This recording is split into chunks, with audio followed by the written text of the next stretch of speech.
How faith in the unseen reality bends time and space.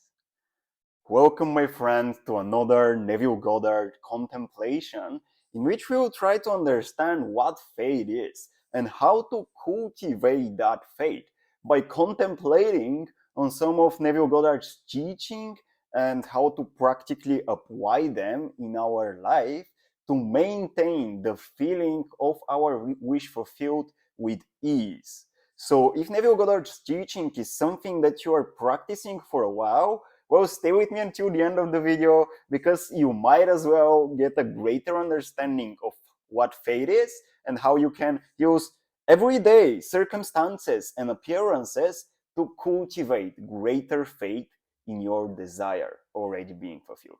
That being the case, let's directly begin.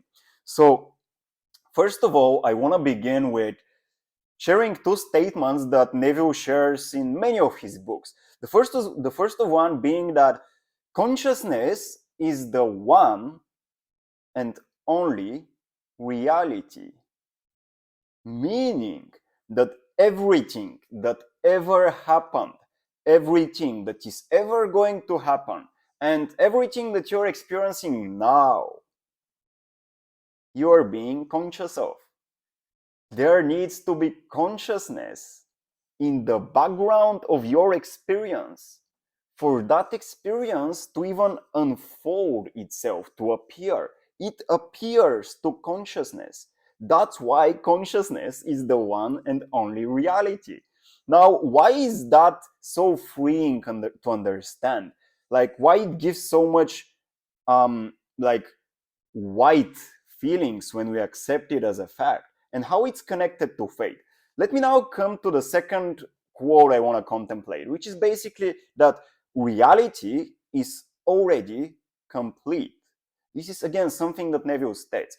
And now, if consciousness is the one and only reality, and reality is already complete, consciousness is the one and only reality. Now we have a definition of what consciousness means.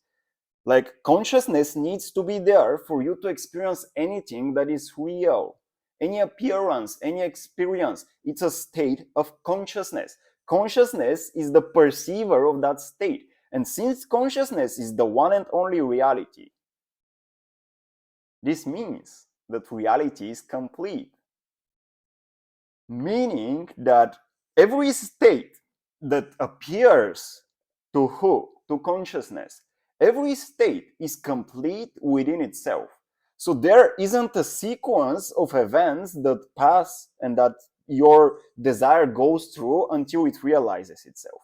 No, your desire is already a complete state, existent, present in consciousness.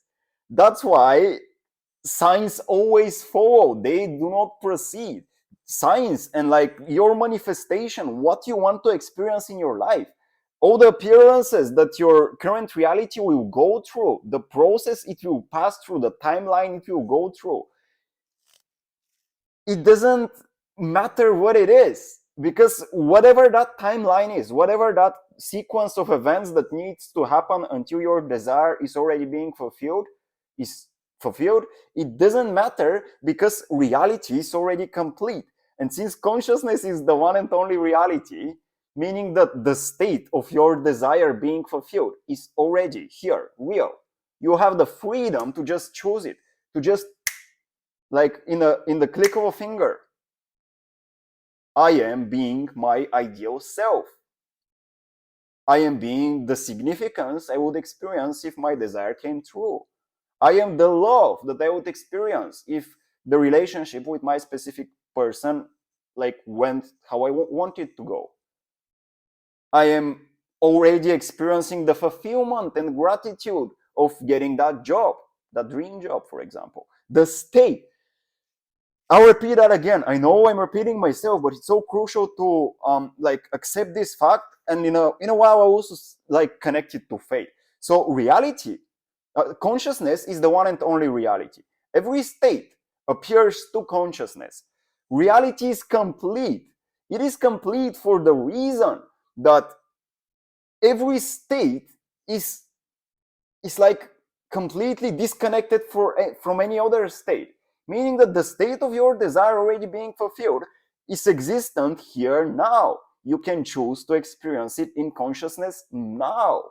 What you pass through, what your body and mind will pass through, the appearance of events, the sequence of events that you will pass through, it doesn't matter because you are always at the end. Like this state of your desire already being fulfilled, it's always here now. So what your body and mind passes through, it doesn't matter to you. Because if you stay focused on that state of consciousness of your desire being fulfilled, the state that appears to consciousness, and now consciousness being the one and only reality, and reality being complete, means that this state is complete in and of itself.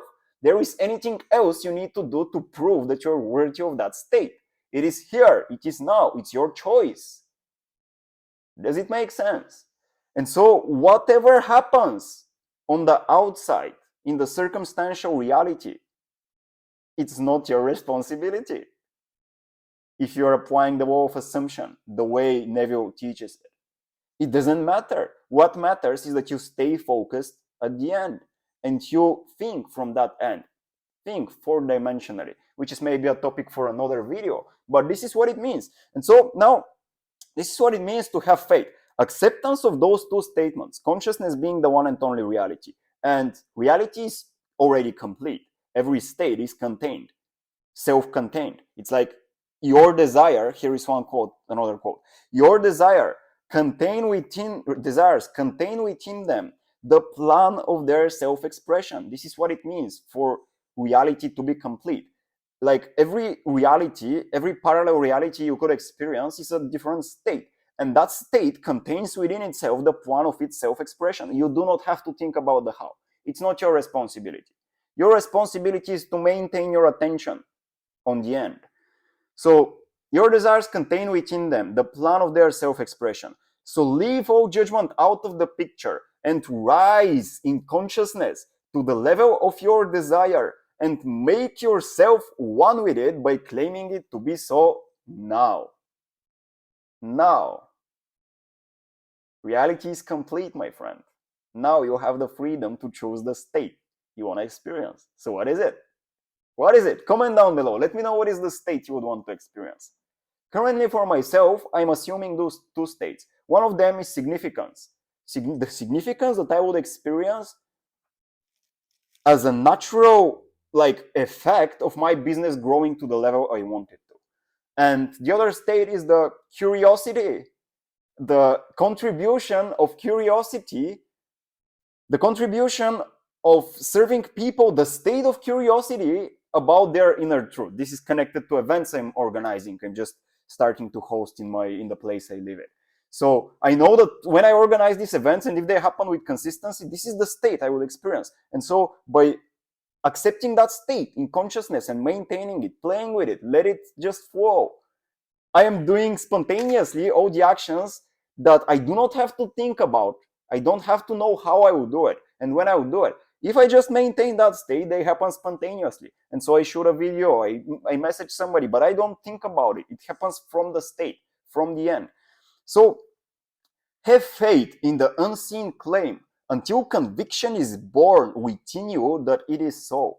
Conviction is born when you accept the fact of those two statements that we were contemplating. Reality is complete and consciousness is the one and only reality. Now, if we accept those two at the same time, you see that you have the freedom to choose how you feel. Because who are you? You are consciousness, right? You're conscious of my words right now. Consciousness being the one and only reality and reality being complete means that you have the freedom to choose how you feel, no matter what.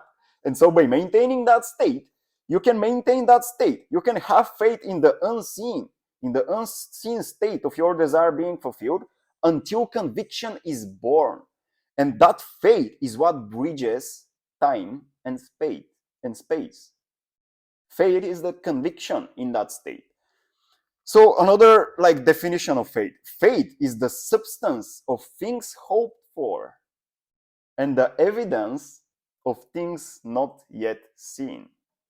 Why the substance of things hoped for? Well, when you have a desire, And so you decide to accept that desire as real. Initially, you just hope about it. You don't believe that it is real, but you start accepting it. You just stay with that desire. You let it be there. And then you start accepting the state behind that desire because you understand consciousness is the one and only reality and reality is complete.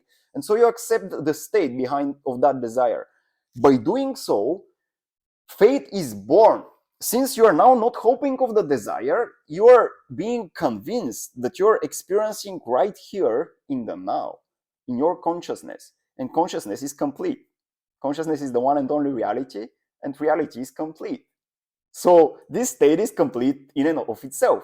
That's why then the second statement of what I read, the evidence of the thing not yet seen. So faith is the evidence of what you don't yet see. Why? Well, because by accepting the state of your desire in consciousness and experiencing it, this is where faith is born, from the conviction that you have the freedom to choose how you want to feel.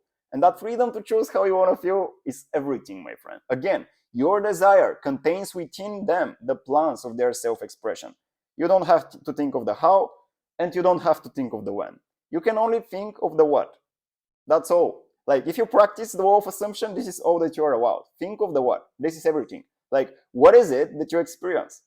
What is the state, right? What is contained within that state? What are all the thoughts and beliefs you have about them? What is the self-image you would have about yourself, right? So these are all things that you can contemplate in consciousness, but not how and when. How and when doesn't matter. It's not your responsibility. So do not condition your desire. Just accept it as it comes to you. Give thanks for it to the point that you are feeling grateful for having already received it. Then go about your way in peace. This is what you do, my friend. Anytime a desire comes up, this is how you treat it. You accept it because you understand, again, consciousness is the one and only reality, and reality is complete. So if that desire comes, it's a reminder for you to surrender to it, to let it possess you, take hold of your consciousness, let it explode in your being so that you feel what it is like when this desire is being fulfilled. Look upon your desires, all of them, as the spoken word of God, and every word or desire a promise. Another beautiful reminder. So such acceptance of your desires is like dropping a seed, fertile seed, into prepared soil. For when you can drop the thing desired in consciousness, where else you will drop it? Like, whatever you experience, you always have to be conscious of it. So like, when you can drop the thing desired in consciousness, confident that it shall appear, because consciousness is the one and only reality, and reality is complete. That state is self-sufficient of itself. It's self-existent. It's like, it's already enough. You don't have to do anything about it, just accepting it. That's why, for when you can drop the thing desired in consciousness, confident it shall appear, you have done all that is expected of you. That's all, my friend. And this faith that is born from the conviction of the state of your desire already being fulfilled is what bridges time and space and lets you move on this bridge of accidents that will happen, leading you to physically, circumstantially experiencing your desire. This, my friend, is how you practice the wall of assumption and Neville Goddard's teaching. So I trust you found this video to be helpful, inspiring, and like glorifying of the wall. And if this is the case, like it, comment down below. Let me know what is your experience with the wall of assumption. I would love to connect with you. And if you need any help applying this personally in your life for your specific situation, you can always check out the free training I have of the 3 phases you need to master to surround yourself with only conscious, uplifting, and meaningful relationships. I'm a relationship empowerment coach, and I help people attract whatever they want from their relationships ultimately. So you can check out this training, and if you want to connect and speak about anything, like speak about investigate limiting beliefs, like you want to understand how you can surround yourself by only people who support you, you can schedule a call, and then I would love to connect. But first, check out the training. This was everything, my friend. Thank you again for watching. If you're new to the channel, subscribe to it. I trust you found the video to be helpful, and I will see you around in the next video. I love you, my friend. Bye bye for now, and have a great day. Bye bye.